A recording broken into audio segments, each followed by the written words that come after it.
And we are live, and welcome back to another episode of the Baseline Bums podcast. It's your host, Rob, aka B Ball Archives, and I got the bum AJ up in the casa right after a delicious Spurs victory. What a Uh, win. Absolutely. And it was against a Grizzlies team that was really, really fighting us tooth and nail. I did not know if we were going to pull out this W tonight, but we did. And we are here chatting about it. How are you doing tonight, my friend? Dude, I'm doing great. Wow. What a victory, honestly. Like that's something that I was very, very happy to see. Obviously, getting a good win, but you know what I was most happy about? I feel this game was kind of the epitome of all those years of suffering with Keldon Johnson being our leading scorer and Jeremy Sohan's rookie year and Devin Vassell kind of coming into his own. I think it's finally our tax dollars at work. Like this was their win. Jeremy Sohan played great. And Devin Vassell, big shots. Keldon Johnson, big shots. And then you couple that in with the Harrison Barnes game, which Harrison Barnes, like we talking about this year, like the way he's been playing with Wimby down, like he's been absolutely fantastic.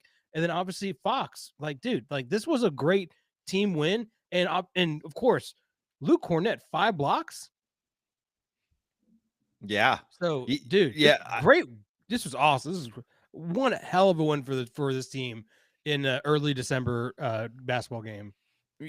Absolutely. I love that you brought up the team win aspect of it because it really felt like that's what we needed. And of course, you mentioned Harrison Barnes, the 31 points, 5 rebounds, 5 assists, 7 of 12 from beyond the arc. And it just really felt like every time he put up a shot, it was going in. Like when he touches the ball, there's just this utter confidence that he's going to knock down the shot, and Mm-hmm. and that was evident so much in this game. And we really rode his coattails, whether it was him getting into the lane and one bucket that really gave us a lot of momentum, or just hitting one of those numerous threes that we talked about. Man, he fits in better than so many other Spurs role players. And I have to put him up there as one of the best Spurs role players in team history. And that's saying a lot because we've had so many fantastic guys that have contributed over the years. Dude, this is the guy that we always wanted him to be. Like Harrison Barnes, like this is the kind of guy that we wanted him to be. But I'm so happy just the way that we played, and every time Memphis kind of came back and made their run, Devin Vassell, Keldon Johnson, one of our guys hits a huge shots to just like end that momentum and start our own run too. So, dude, like what what a victory. And then Dylan Harper, man, I can't say enough about this kid. This kid is he's so good. He's so good and he's fearless. And whenever Triple J and Edie went to the bench, just like Sean said in the broadcast, they attacked the basket. And I can't think of a better person to attack the basket than Dylan Harper in those situations.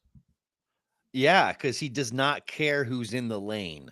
He does not care if that person outweighs him by 50, 60, 70 pounds, and they literally have a foot of height on him. It doesn't matter. He's going to approach the rim in the same exact way, where he's going to look to get contact, and he's going to look to finish where he can in a crafty way, and he's going to do it in his own fashion at his own speed. And that's just something you don't see from a lot of rookies. So I agree, it's just like it's watching poetry is what it is. So I love to see that kind of poise in a late game situation from our rookie, when we're seeing him get these third quarter, fourth quarter minutes when it means so much, and then it leads to a victory. That's just so confidence inspiring Dude, for and it's him. not just on offense, it's on defense too. He's a menace on defense. And, you know, I really, really happy with the way that we played defense today. And just a great group effort all around. And we definitely took it to the basket. I felt we shot the ball pretty well. But we didn't have like no one had double digit rebounds for us, but a lot of people had 5 plus. And you can look at that and go, everyone was getting on the boards today for sure. Well, that was what was consistently giving us trouble throughout the game was the rebounds. Like, and I'm, when we look at the totals, I think we got out rebounded.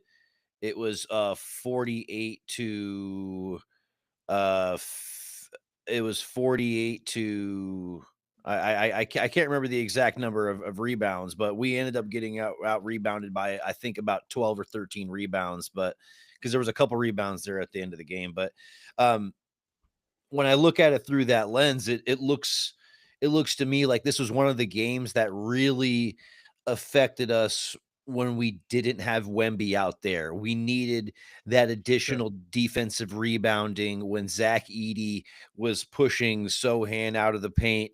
He was pushing Champagne and Keldon Johnson out of the paint quite a bit, and he was really, really commanding a lot of that paint defensively and offensively when we look at rebounds because he was just too big size wise for any of our guys to deal with. Even Cornette, there was times where Cornette was getting sized out, and if we didn't have Cornette, we would just be absolutely screwed. But this is Big just one of time. those games. This is just one of those games that really just highlights, man, we need that rim protection that Wemby provides so much. He just blocks off half the court, man. Like that's just what he does. So you can do a lot of those things too. So but all around, like I felt like every time that they just kept coming at us, we were able to respond. And also shout out to the crowd for being a Tuesday night in early December. There was a pretty good turnout. No Wimby, no Castle. Also, shout out to Castle's pants, dude. Those things were hypnotizing while the ball was on our side of the court. Like, man, I needed my sunglasses or something because those shinies right in my face. Bruh, I mean, his jacket too. His jacket was blinging all. I mean, he just like the lights would just catch him the right way, and like you could like just singe a cornea. Yeah, I'm like, dude, that can't be good for the team. Like, if someone like drives to the basket and they're like, "Oh, got something in my eye," like, what's gonna happen? You can't like, sorry for that person. So, but it was cool. It was cool. I'm glad that Wimby's on the bench. I know I don't think he's going to go on any of these road trip games, or we'll see if he does end up somewhere. But a great win at home, and then we'll see the Frost Bank Center when we see you. Right. Yeah, Like we this have road trip's insane. well, we have a few games on the road. We play the Magic, the Cavs, the Pelicans, the Lakers, and then we're back home against the Wizards on December 17th. So there is a chunk of games where we are away, but we will be back home against a pretty favorable opponent. So I think that even if we are banged up a little bit over this road trip, I think that we can come home on the 17th and kind of get our bearings a little bit. But this is the first night of a back to back, so Yeah, we do have our work cut out tomorrow, even though this is a Magic team that does not have Paulo Banchero. This is still a good Magic team, but Desmond Bain not bad this year, man. yeah, He's playing yeah, well. he looks good, but we're not looking to tomorrow just yet. We still need to glaze this Spurs win tonight, because we're gonna move on and we're gonna forget about it and all this other stuff. But we need to appreciate it while it's still And here. and big division win too. Absolutely. Those division wins are going to come in handy at the end of the season. But who knew that Dallas was going to be so shitty this year? I mean, we all like had an idea, but damn, like damn, Right. Well, I mean, it was so funny. There was multiple podcasts that I follow and listen to, and sometimes they're on the money, sometimes they're not, and Uh, a lot of them predicted them to be about 3-4 wins ahead of the Spurs on the season, and so it's just really, really funny to see those predictions just be absolutely dog water when I knew that it was gonna be flip flop the whole time. So dude. yeah, it's satisfying. But like seeing Jeremy Sohan finally have a game where I'm like, thank you. Like, and maybe it took a Zach Eady pulling him to the ground in the first half to get him out of him. But hopefully we see more of that kind of Jeremy Sohan, because that's the kind of guy I want to see on the team. I don't want to see the guy that's timid of rebounds or afraid to go after somebody, but maybe he just needs to get poked a little bit. And tonight, Zach Eady poked him at Right. Well, I mean, he did pull him to the ground a little bit whenever they were tussling for that rebound. So, I'm you a know, tussle, I'm a tussle. I'm a tuss. God dang. DSR. But whenever I'm looking at it through that lens, maybe he is the kind of player that really does need to be fired up a little bit more emotionally to get invested in the game, which kind of sucks for us. But at the same time, maybe you just have him on the bench and he's like that kind of X factor spark guy that, maybe some games you need him, maybe some games you don't. That's not the role I was anticipating Sohan playing, but you know what? Every team needs that It guy. fits. It fits. It Yeah. fits. So and like I said, like he was going after rebounds and loose balls and diving on the ground and stuff. And like I said, if that's the guy we get, then cool. At least he's impacting the game. And also like just Keldon Johnson coming in once again and just being Keldon Johnson. Man, that this team finally feels like a veteran team, and it makes me feel a lot more comfortable about some of these close calls and some of these teams that we've been playing that we should beat that, but we're on the cusp, like you don't really know kind of thing. I think we're starting to see that turn in this team, which is happening a lot sooner than I thought. I thought we'd probably see more of this come late January, personally, but now seeing this in December, I'm like, man, this team without Wimby or Castle, this team could go places. I'm not sure how far that goes, but I think this team looks good. This is really good. Right. Yeah, like missing key fundamental pieces of the rotation and yet still finding ways to win close games, even if it's not against a team that's considered a playoff team. It's still a win that you need to get in December if you are considered a real team. And we are a real team. And the more and more we play, the more and more we're proving that. Here we are, 20 games into the season, 14 wins, 6 losses. We are absolutely proving that. And yeah, I gotta continue to show love to Sohan. We glazed him a little bit earlier, but I just really want to just say that yes, this is the Sohan we need to Yep. see, aggressively going to the rim, finishing around the basket, unapologetically going up for rebounds that he may or may not get. That's exactly what we want from Sohan, because he's not going to be able to size out a lot of people, especially when he's matched up against Triple J and Of Edie. Of course, course, yeah. But but yeah, but I mean, like he can pop out of nowhere when they bring the ball down, like which he did, and that's when you're like, oh, perfect. Like you're causing chaos, and the ball might bounce off a foot and end up in De'Aaron Fox's hands, which happened a couple of times.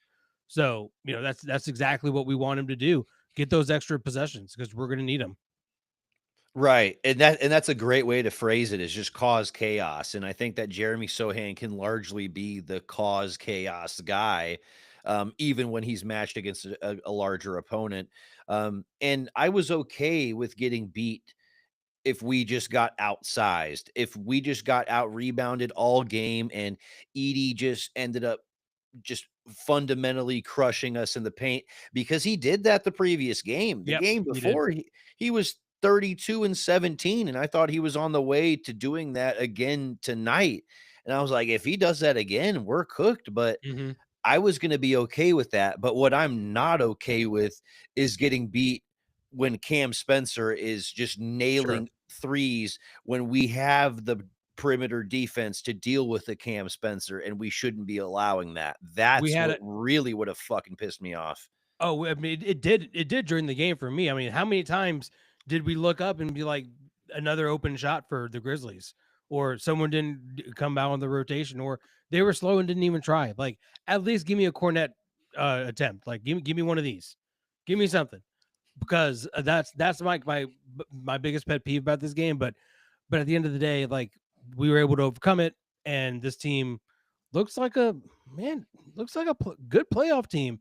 And these kinds of wins, you look back at, and they could eventually win you a playoff game when you start to think about the contributions from all these players. So you never know. I think we definitely have something really special, and to see it in early December is pretty pretty cool, man. Pretty cool. So let's see what Absolutely. we do against the Magic tomorrow. That's going to be a really fun game to watch. I'm curious to know kind of what that looks like, how Vegas has us, if we're going to be like a big underdog or a little underdog, or if it's going to be like a pick 'em. I don't know. I don't know what to expect. So we'll see. But De'Aaron Fox is playing great, and we're playing through our stars, and let's just keep doing it. Let's just keep winning. Winning's fun. I'm glad we're carrying again.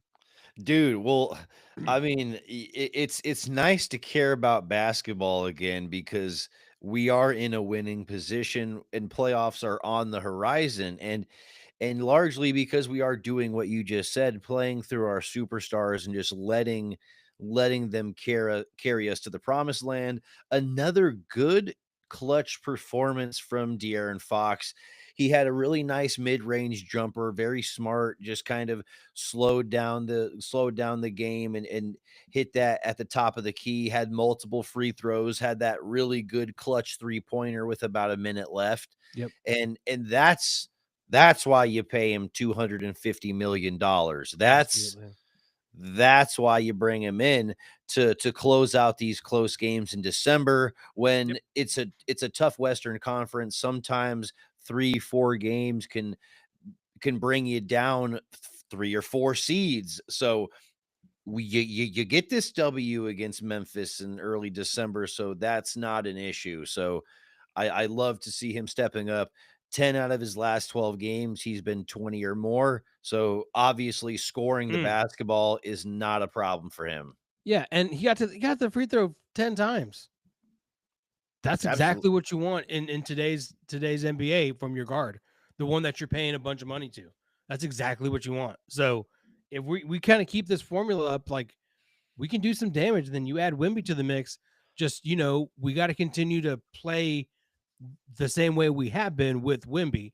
Like I said this on a podcast, I think with Round Ball. Wimby's so good that you kind of forget what you're doing at times, and your attention all goes to him, and the ball kind of stops at times.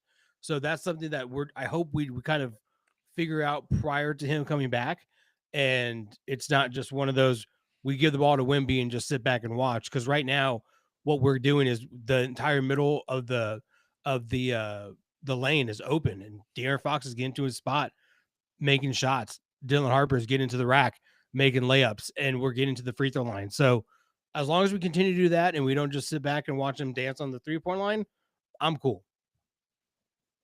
Absolutely. I think you brought up a really good point. It's like we're playing with such good pace right now. How do we incorporate Wemby into that pace, not play isolation style basketball, but really just kind of get him the ball going to the rim in lob situations?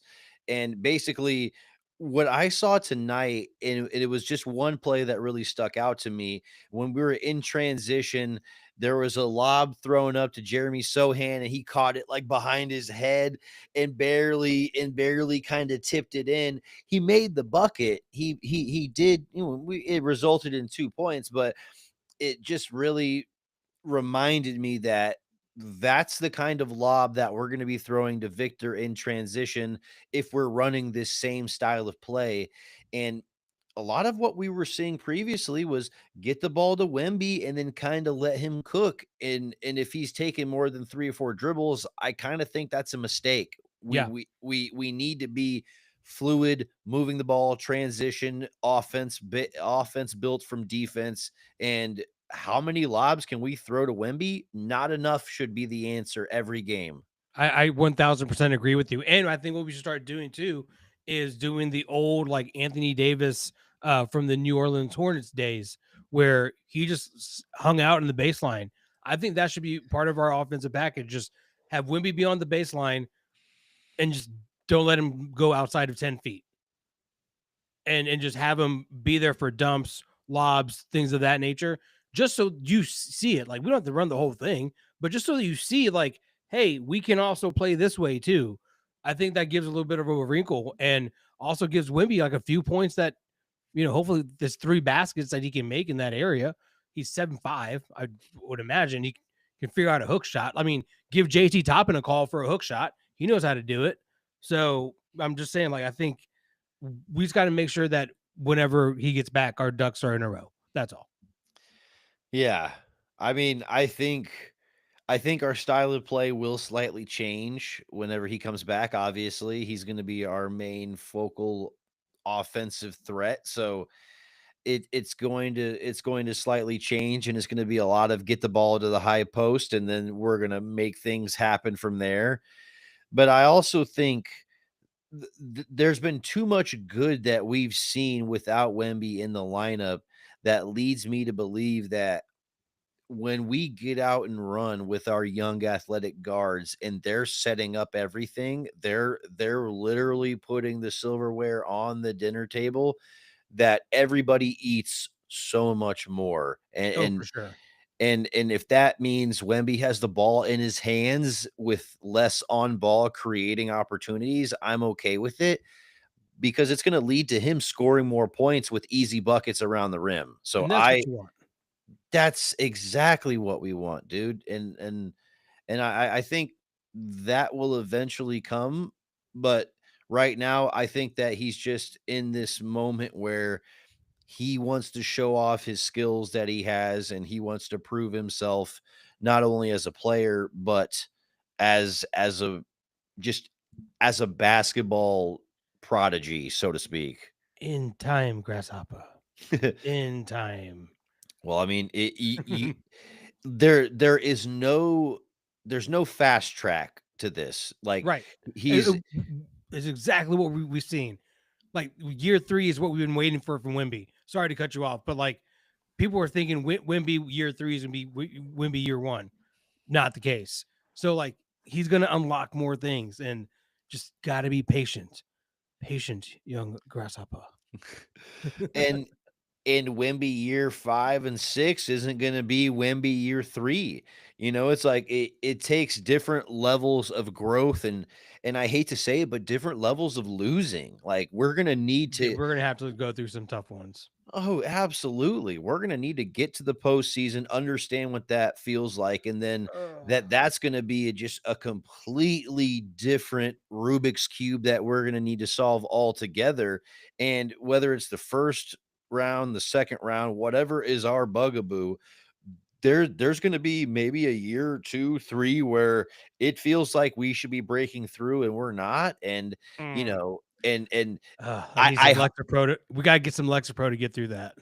well, I mean, I hope it's not that long, but it's just it's really hard to ignore the fact that almost every single good team throughout NBA history went through that same growing pain. And whether you're talking about the OKC Thunder right now, we're talking about the Bulls in the 90s, like you're talking about teams that lost before they won multiple times year in year out. I don't wanna lose, but I know it's part of the circle of life, and it's fine. Yeah. We But we we I mean, we lost with Timmy and David for 3 years to the Lakers, so I understand, but anyway, great win. It's still December, still plenty to go. As long as we're ready for Christmas Day, I really think that's kind of the goal right now, is just make sure Wimby and Steph Castle are here for Christmas Day. Everything else we'll figure out, but right now we're playing at a really good tempo, really good, just getting good wins, man. Just getting good wins. And that's how they start to pile up. And then all of a sudden you look back and going, so glad we went, 11-4 in December or whatever it was. So let's just keep rolling. Let's keep rolling. absolutely. Yeah, let's keep rolling and let's keep playing team basketball. Let's keep spreading the wealth. And one thing I was glad that we did tonight was We were passing the ball so much better, and you saw the evidence of that with our 28 assists versus the 17 assists the night before. I think that was one of the main key reasons why we fell short to the Timberwolves the night before, or the excuse me, the game before, just because we need to be a team that consistently moves the ball and passes up the good shot sometimes for the great shot, just like the Spurs teams of old. Yeah, for sure. And what's great too is that a lot of interior passing too. That was fun to watch. Lot of dump offs to, a couple of dump offs to Lou Cornett, a couple of dump offs to HB. I mean, it was cool to watch that. And then also then you start to play the inside out game, and that's how you get people hot, man. Absolutely. And when you have the three ball falling as much as it was, that opens up even more because you have guys that just really need to pay respect to Harrison Barnes. Oh, De'Aaron Fox's shots falling tonight. Champagne's wide open. I got to run Yep. out on him. It's like there's just a different layer of respect that you need to pay to those guys. So it opens up the inside, and that's a beautiful unison. And we saw that a lot tonight in this Spurs win. Man, that's So absolutely fantastic win. so obviously we got the W on Memphis.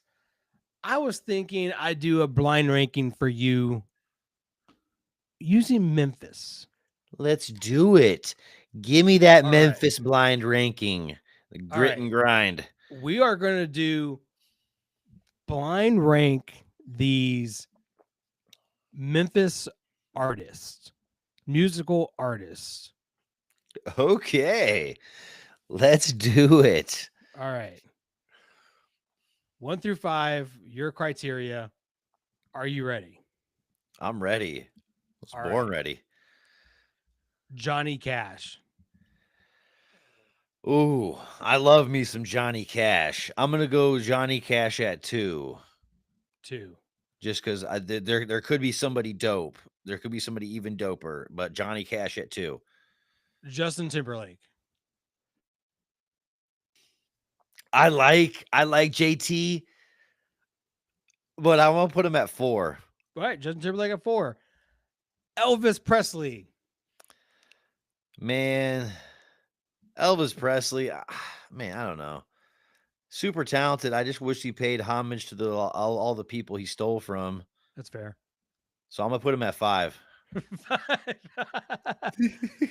3-6 Mafia. 1. 1. So that leaves you with number 3. Lil White. Okay, dude. My list has no misses. So Let's go.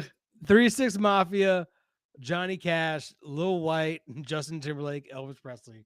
Rob's blind ranking for Memphis artists. There we go. Perfect. Hell yeah. I co-sign the hell out of that. I'm gonna get attacked by a lot of Elvis fans, but it is what it is. That's right, man. They're all dead. It's yeah, I was about to say it's my list. I'll fight a corpse if I have to. But dude, I love those blind rankings, dude. Yeah, I've been enjoying those so much Ooh, since we've been I got one. incorporating I those. got one for the Magic one, by the way. I got one for the Magic. So we can Okay. save that one for later. All right. Absolutely. Yeah. I mean, we may be going live tomorrow. I don't know. Um, but yeah, should we get Donkey? Of course. Of course. Yeah. I'm gonna double down on my dunk, to be honest with you. I dou- put them through a table. I'm gonna do it again. I'm gonna dunk on them. double down, my friend. Hey, UT, you made your bed. Now you gotta sleep in it. You and OU and A&M and Missouri pieced out to the SEC. These are the consequences to your actions. I'm sorry. That sucks. You guys went out, played Ohio State in the horseshoe, and lost. Sorry. You lost to Florida. Sorry. Yeah. You lost to Georgia. Sorry. That's it. There's nothing more. Right. You lost those games. You won 9. you got. I would assume you probably need to win 10 to get into the playoff. Like I think double digit wins should be automatic. And also, I do think that the committee needs to just stop talking and just say, you win your conference championship, you're going to the playoff. You're just going and end it. So you have those X amount of teams. So winning a conference championship means a lot than just going to a conference championship. So sorry guys, you made your bed, you got to lie in it. I'm sorry that you feel the way you do, but no one asked you to go to the SEC. You guys just left and went, and you're kind of mid in the SEC, and these are the consequences of being mid in the SEC. Yeah. I mean, there shouldn't be a 3-loss team competing for a national championship Yeah, and then we ever. start ranking losses, and oh, we did this and we did that. Then what's going to happen is we're going to continue to kick the can down the road, and all of a sudden we're going to look up 15, 20 years from now, and these kids are going to be playing 18 games before they go into the NFL and play another 18 games. So that by the time they're 26, dude, these kids are going to be cooked. So like let's think about this for a second. But that's for down the road and later things. But I think Jerry Maguire's right. Start the season a lot earlier. Get your bowl games done Thanksgiving weekend. Then all of a sudden you start the college football playoff. That means coaches can leave, but you're already done with the conference stuff. But championship on January 1st, portal opens January 2nd. I think that's the only way you can also fix a lot of these Lane Kiffin issues. So anyway, dunk on all those college football stuff right now. It's ridiculous. But it's also really nice to sit at the number 4 spot of your college playoff ranking and not give a shit about anyone below you. Right. It's nice to look down on all the peons below us because we're playing such great football on both sides. So Tech is blessed in that way. Guns up. All day, every day. Who you dunking on? I'm gonna dunk on the FanDuel Sports Network. Yeah, the app is shoddy at best, and what I'm gonna say is something just very basic. Show the fucking score more. If I'm watching the basketball game and there's 3 to 4 minutes that go by and you've taken the score off of the screen, and you know what? I don't have that great a memory. Sometimes I thought it was a 6-point lead and it was a 7-point lead.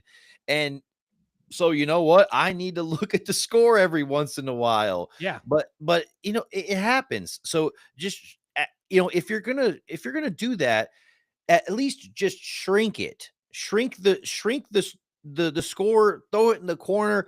I don't give a shit, but don't get rid of it for a fourth of the quarter and expect us to just Insane. track Dude, along. Right. insane.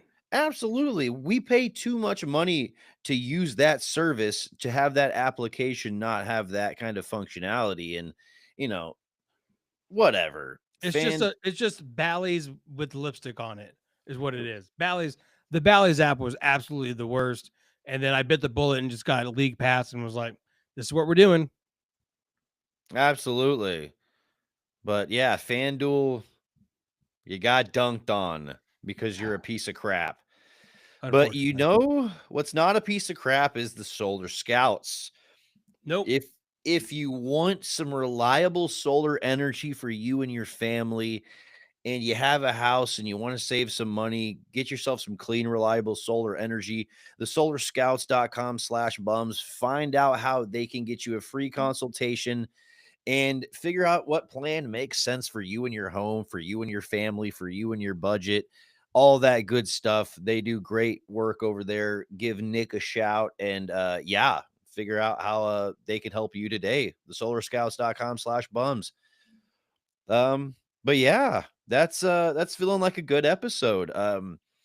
Yeah, and if you're still here watching it, consuming the podcast, watching all of our takes about Spurs stuff and all of our chat about the recent win against the Grizzlies, and regardless of where you're watching it, whether you're on YouTube, you're on TikTok, Instagram, wherever you're watching the clips. We really appreciate you. This experience would not be the same without you.